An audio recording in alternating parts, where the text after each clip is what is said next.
देखिए, कल चुनाव आयुक्त, मुख्य चुनाव आयुक्त ज्ञानेश कुमार जी, जिनको मैं ज्ञानेश कुमार कहूंगा, वो पूरे देश के सामने एक्सपोज हुए और उनकी प्रेस कॉन्फ्रेंस से पूरे देश को ये पता चल गया कि चुनाव आयोग ने वोट चोरी की है और घपला घोटाला किया है। इसीलिए उसको छिपाने के लिए झूठे, बेबुनियाद, तथ्यहीन बातें उन्होंने कल प्रेस कॉन्फ्रेंस में कही। उनसे जो सवाल किए गए थे उसका तो जवाब दिया नहीं। 65 लाख वोट आपने काट दिए। आप कह रहे हैं कि 22 लाख लोग पिछले 20 साल में मरे हैं, इसलिए हमने उनके नाम काटे। बहुत सारे लोग पलायन कर गए हैं, इसलिए हमने उसके नाम काटे। तो आप वो सारा डाटा डालिए ना, ऑनलाइन कीजिए, लोग सर्च करके देख सके कि जिंदा है कि मर गए, लोग ये जान सके कि उनका वोट किस आधार पर काटा गया है। उसको आप छिपाते रहे और उसको सार्वजनिक करने के लिए सुप्रीम कोर्ट में अपील करनी पड़ी। ये कितने शर्म की बात है। आप SIR लेके आ रहे हैं बिहार में, और बिहार के अंदर एक बड़ा क्षेत्र बाढ़ से प्रभावित है, और आप चाहते हैं कि 1 महीने के अंदर सारे कागज लोग दिखा दें, 8 करोड़ लोग। क्या ये संभव है? क्या ये व्यवहारिक है?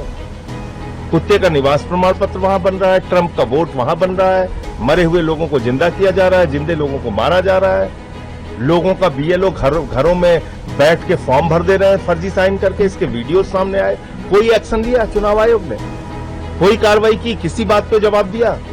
कहते हैं शिकायत आप शपथ पत्र के साथ दीजिए। हमने तो दिल्ली में शिकायत दिया, लिख के दिया, मिल के दिया, बताया कि भाई केंद्रीय मंत्रियों के घर में 33 वोट बने हैं, 22 वोट बने हैं, 15 वोट बने हैं, तो आप इस पे कार्रवाई कीजिए।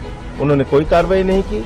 42,000 वोट अरविंद केजरीवाल जी की कॉन्स्टिट्यूएंसी में चुनाव शुरू होने से पहले काट दिए गए थे, कोई कार्रवाई नहीं की। सारी चीजों की हमने सूचना दी। 14 विधानसभाओं में हजारों वोट काटने के लिए बीजेपी के कार्यकर्ताओं ने दिल्ली में एप्लीकेशन दी थी। किस आधार पर दी थी? कोई कार्रवाई नहीं।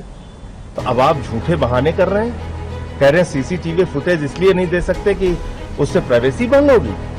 भाई टीवी चैनल्स पे पूरब से लेकर पश्चिम तक, उत्तर से लेकर दक्षिण तक, कश्मीर से लेकर कन्याकुमारी तक, जहां वोटिंग होती है, महिलाओं के वीडियो टीवी चैनल्स पे चलाए जाते हैं, उनके इंटरव्यू चलाए जाते हैं, मीडिया में खूब दिखाए जाते हैं, तो उससे प्राइवेसी भंग हो गई। चुनावी प्रक्रिया में शामिल होना एक मतदाता के लिए गर्व की बात होती है।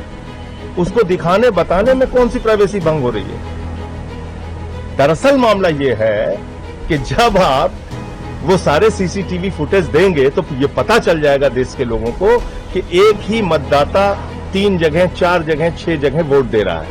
आप पकड़े जाएंगे, आपकी चोरी पकड़ी जाएगी, इसलिए आप भाग रहे हैं। वरना तो आज भी आपके नियम में है कि 45 दिनों के अंदर आप CCTV फुटेज उपलब्ध कराएंगे। तो 45 दिनों के अंदर आप CCTV फुटेज उपलब्ध कराएंगे, ये आपके नियम में है, तो उससे प्राइवेसी भंग नहीं होगी।